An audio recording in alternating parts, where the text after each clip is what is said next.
أعوذ بالله من الشيطان الرجيم بسم الله الرحمن الرحيم يا أيها الذين آمنوا إذا ضربتم في سبيل الله فتبينوا ولا تقولوا لمن ألقى إليكم السلام لست مؤمنا تبتغون عرض الحياة الدنيا فعند الله مغانم كثيرة كذلك كنتم من قبل فمن الله عليكم فتبينوا إن الله كان بما تعملون خبيرا۔ اللہ رب العزت ارشاد فرماتا ہے، اے ایمان والو، جب تم اللہ کے راستے میں چلو تو خوب تحقیق کر لیا کرو، اور جو تمہیں سلام کرے اسے یہ نہ کہو کہ تم مسلمان نہیں۔ یعنی کہ جب تم اللہ کی راستے میں یعنی کہ اللہ کی راہ میں جہاد کرنے کے لیے چلو تو قتل کرنے سے پہلے یا کسی کو مارنے سے پہلے خوب تحقیق کر لیا کرو۔ جو تمہیں سلام کرے اسے یہ نہ کہو کہ تم مسلمان نہیں ہے، یعنی تم دنیاوی زندگی کا سامان چاہتے ہو، پس اللہ کے پاس بہت سے غنیمت کے مال ہیں، پہلے تم بھی ایسے ہی تھے، اللہ نے تم پر احسان کیا تو خوب تحقیق کر لو، بے شک اللہ تمام اعمال سے خبردار ہے۔ یہاں اس آیت کریمہ سے پہلے مسلمان کو قتل کرنے کے حوالے سے کچھ احکام ہم نے سماعت فرمائے۔ یعنی اگر کسی نے غلطی سے کسی مسلمان کو قتل کر دیا تو اس کے لیے کہا گیا کہ وہ ایک مسلمان غلام کو آزاد کریں، اور اگر مقتول کا تعلق دشمن قوم سے ہے تو دیت دینا ضروری نہیں، صرف ایک مسلمان غلام آزاد کر دیں کافی ہے۔ مگر بھول سے قتل کیا گیا، مقتول کے گھر والے دشمن قوم سے نہیں ہیں تو آپ کو دیت دینا بھی لازم ہے۔ اگر مقتول کے گھر والے دیت معاف کر دیں تو معاف ہو جاتی ہے۔ یہ تو اس وقت ہے جب آپ نے کسی کو غلطی سے قتل کر دیا، مگر کسی مسلمان نے مسلمان جانتے ہوئے جان بوجھ کر اپنے بھائی کو قتل کر دیا تو پھر اس کے لیے کہا گیا کہ وہ عرصہ دراز تک جہنم میں جلے گا۔ اور اگر اس نے یہ جانتے ہوئے کہ مسلمان کا مسلمان کو قتل کرنا حرام ہے، حرام جانتے ہوئے بھی اس نے یہ گناہ کیا تو اس کے لیے عرصہ دراز تک جہنم میں جلنا ہے۔ اور اگر اس نے مسلمان کے خون کو حلال جان کر اسے قتل کیا تو اس کے لیے ہمیشہ کے لیے جہنم میں جلنا ہے۔ حرام سمجھ کر قتل کیا تو عرصہ دراز تک، مگر وہ کتنا عرصہ وہ اللہ جانتا ہے، مگر حلال سمجھ کر قتل کیا تو ہمیشہ کے لیے جہنم ہے۔ اب آگے ہے کہ اس آیت کا شان نزول یہ ہے کہ اللہ کے رسول صلی اللہ تعالی علیہ وسلم نے کچھ صحابہ کو ایک بستی کی طرف بھیجا جہاد کے لیے، تو اس بستی کے اندر ایک مسلمان بھی تھا جس نے اپنے ایمان کو چھپا کر رکھا تھا۔ اب جیسے ہی لوگ آ رہے تھے جنگ کے لیے تو وہاں اس بستی والے لوگ بھاگنے لگے، تو یہ مسلمان بھی اپنی بکریوں کو لے کر پہاڑ پر چڑھ گیا اور وہاں سے دیکھنے لگا، کیونکہ یہ سمجھ رہا تھا کہ ہو سکتا ہے کہ کفار نے حملہ کر دیا ہو، تو وہ بچنے کے لیے پہاڑ پر چڑھ گئے جو مسلمان تھے اپنی بکریوں کو لے کر۔ مگر جب دیکھا کہ وہ صحابہ نزدیک آئے تو نعرہ تکبیر بلند کیا۔ نعرہ تکبیر کے جب نعرے لگے تو انہیں پتہ چل گیا جو مسلمان تھا کہ یہ تو مسلمان ہے، تو پہاڑ سے واپس اترے اور مسلمانوں کو انہوں نے سلام کیا۔ تو جیسے سلام کیا تو جو مسلمان تھے انہوں نے یہ سمجھا کہ یہ کافر ہے، یعنی کافروں کی بستی تھی، انہیں پتہ نہیں تھا کہ اس میں ایک مسلمان تھا، تو ہو سکتا ہے کہ اس نے ہم سے بچنے کے لیے سلام کیا ہو، تو انہوں نے اسے قتل کر دیا۔ تو اس پر یہ آیت کریمہ نازل ہوئی کہ اے ایمان والو، جب تم اللہ کے راستے میں چلو تو خوب تحقیق کر لیا کرو، اور جو تمہیں سلام کرے تو اسے یہ نہ کہو کہ تم مسلمان نہیں ہے۔ دیکھیں اس آیت مبارکہ کا شان نزول کچھ اس طرح ہے کہ مرداس بن نہیک جو فدق کے رہنے والے تھے، یعنی فدق ایک جگہ کا نام ہے، تو وہاں کے یہ رہنے والے تھے، اور ان کے سوا ان کی قوم کا کوئی شخص اسلام نہ لایا تھا۔ اس قوم کو خبر ملی کہ لشکر اسلام ان کی طرف آ رہا ہے، تو قوم کے سب لوگ بھاگ گئے، مگر مرداس ٹھہرے رہے جب انہوں نے دور سے لشکر کو دیکھا تو اس خیال سے کہ کہیں کوئی غیر مسلم جماعت نہ ہو، تو یہ سوچ کر کہ کہیں غیر مسلم کی جماعت نہ ہو، یہ پہاڑ کی چوٹی پر اپنی بکریاں لے کر کے چڑھ گئے۔ جب لشکر آیا اور انہوں نے اللہ اکبر کے نعروں کی آوازیں سنی تو یہ خود بھی تکبیر پڑھتے ہوئے اتر آئے۔ یعنی جب انہوں نے تکبیر و رسالت کی صدائیں سنی تو انہیں پتہ چل گئے کہ یہ تو مسلمان ہی ہے، تو وہ خود بھی نعرے لگاتے ہوئے نیچے چلے آئے، اور جب نیچے آئے تو لا الہ الا اللہ محمد الرسول اللہ السلام علیکم۔ مسلمانوں نے خیال کیا، یعنی کہ یہ کہا، سلام بھی پڑھا، کلمہ بھی پڑھا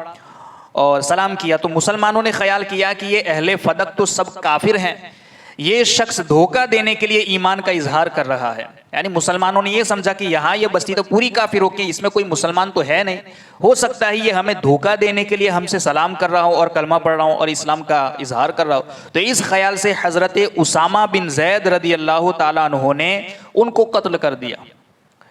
اور بکریاں لے آئے، یعنی قتل کرنے کے بعد جو بکریاں تھی وہ اپنے ساتھ لے آئے۔ جب تاجدار مدینہ صلی اللہ تعالیٰ علیہ وسلم کے حضور میں حاضر ہو کر تمام ماجرا عرض کیا تو حضور پر نور صلی اللہ تعالیٰ علیہ وسلم کو نہایت رنج ہوا اور فرمایا کہ تم نے اس کے سامان کے سبب اس کو قتل کر دیا۔ یعنی جب حضور کی بارگاہ میں آئے تو ساری باتیں عرض کی کہ حضور اس طریقے سے معاملہ پیش آیا، تو حضور کو بڑا غم ہوا، رنجیدہ ہوئے، اور سرکار نے فرمایا کہ تم نے اس کے مال کی خاطر اس کو قتل کر دیا۔ تو اس پر یہ آیت کریمہ نازل ہوئی اور حضور سید المرسلین صلی اللہ علیہ وسلم نے حضرت اسامہ رضی اللہ تعالیٰ عنہ کو حکم دیا کہ مقتول کی بکریاں اس کے اہل خانہ کو واپس کر دو، یعنی جس کو تم نے قتل کیا ہے اس کی بکریاں جو تم اپنے ساتھ لے آؤ، ساری بکریاں اس کے گھر والوں کو واپس کر دو۔ یہ روایت الفاظ کے ساتھ، یعنی الفاظ میں کچھ فرق ہے، بخاری کے اندر بھی ہے اور مسلم میں بھی ہے، دیگر حدیث کی کتابوں میں بھی الفاظ کے فرق کے ساتھ بیان کی گئی ہے۔ یہاں اسی کے متعلق یہ جو فرمایا گیا ہے اسی روایت کے مطابق ہے۔ یہاں فرمایا جا رہا ہے کہ ایمان والو، جب تم اللہ تعالیٰ کے راستے میں چلو تو خوب تحقیق کر لیا کرو، اور جو تمہیں سلام کرے یا جس میں اسلام کی علامت و نشانی پاؤ تو اس سے ہاتھ روک لو، یعنی اسے قتل نہ کرو جب تک اس کا کفر ثابت نہ ہو جائے، اس پر ہاتھ نہ ڈالو اور اسے یہ نہ کہو کہ تم مسلمان نہیں۔ ابو داؤد اور ترمذی شریف کے حدیث میں یہ بھی ہے کہ نبی رحمت صلی اللہ علیہ وسلم جب کوئی لشکر روانہ فرماتے تو حکم دیتے کہ اگر تم کوئی مسجد یا کوئی اذان سنو تو قتل نہ کرنا، یعنی جہاں تم جا رہے ہو اگر وہاں کوئی مسجد نظر آ جائے یا تمہیں کوئی اذان کی آواز سنائی دے تو وہاں پھر کسی کو قتل نہ کرنا۔ بظاہر اس سے یہ معلوم ہوتا ہے کہ اسلام جو ہے اس میں ظاہر کا اعتبار ہے، ظاہر میں، باطن میں کیا ہے، دل میں کیا ہے، اس کے آپ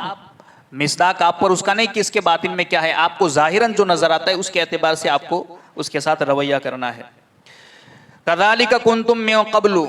پہلے تم بھی ایسے ہی تھے۔ پھر انہیں کہا گیا کہ پہلے تم بھی ایسے ہی تھے،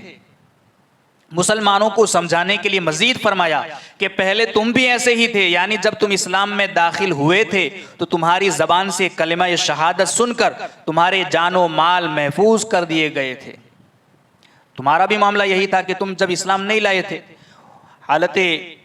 کفر میں تھے، اور پھر جب تم نے کلمہ پڑھ لیا تو تمہارے کلمے کو سن کر تمہارے مال کو، تمہاری جان کو محفوظ کر دیا گیا اور تمہارا اظہار ایمان بے اعتبار نہ قرار دیا گیا تھا۔ ایسا ہی اسلام میں داخل ہونے والوں کے ساتھ تمہیں بھی سلوک کرنا چاہیے۔ جس طریقے سے تم نے اپنے اسلام کا اظہار کیا تھا تو تمہارے اسلام کے اظہار کرنے کی وجہ سے تمہاری جان کو بھی بخش دیا گیا، تمہارے مال کو تمہیں بھی بخش دیا گیا۔ اسی طریقے سے تمہیں بھی اگر کوئی تمہارے سامنے اپنے اسلام کا اظہار کرتا ہے تو تمہیں بھی اسے اسی طریقے کا سلوک ان کے ساتھ کرنا چاہیے۔ اور یہ تم پر اللہ تعالیٰ کا احسان ہے کہ تمہیں اسلام پر اللہ نے استقامت بخشی ہے اور تمہارا مومن ہونا مشہور کر دیا ہے، لہٰذا خوب تحقیق کر لیا کرو کہ کہیں تمہارے ہاتھوں کوئی ایماندار قتل نہ ہو جائے۔ معلوم ہوا کہ جو مسلمان کافروں میں رہتا ہو اور اس کے ایمان کی مسلمانوں کو خبر نہ ہو تو اس کے قتل سے نہ کفارہ واجب ہوگا اور نہ دیت، یعنی کہ مسلمان کو قتل کرنے کے احکام چل رہے ہیں، تو اگر کسی نے غلطی سے قتل کر دیا ہے تو وہاں حکم ہے کہ وہ دیت بھی دے گا اور ایک مسلمان غلام بھی آزاد کرے گا، اور اگر مقتول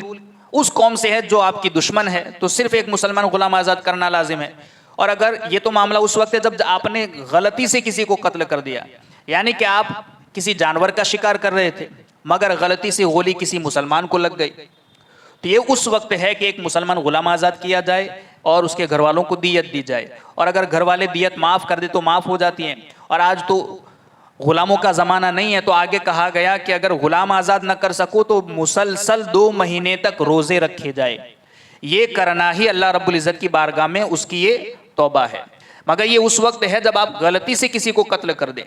مگر جب جان بوجھ کر قتل کر دے تو اس کے احکام جدا ہے کہ اگر حلال سمجھ کر قتل کیا تو ہمیشہ جہنم ہے، اور اگر حرام سمجھا پھر بھی قتل کیا تو اس کے لیے عرصہ دراز تک۔ اب وہ عرصہ دراز کتنا ہے اللہ جانتا ہے۔ اور یہاں بھی یہ کہا گیا کہ اگر کوئی مسلمان کافر بستی میں رہتا ہو اور غلطی سے آپ نے قتل کر دیا تو اس کے لیے نہ تو کفارہ ہے اور نہ دیت، جیسا کہ حضرت اسامہ کو حضور نے حکم دیا کہ جو تم بکریاں لے آئے ہو وہ بکریاں اس کے گھر والوں کو واپس کر دیں۔ دوسرا کوئی حکم نہیں دیا کہ آپ کو کفارہ ادا کرنا ہے یا دیت دینی ہے۔ تو اس سے یہ حکم پتہ چلتا ہے کہ اگر کوئی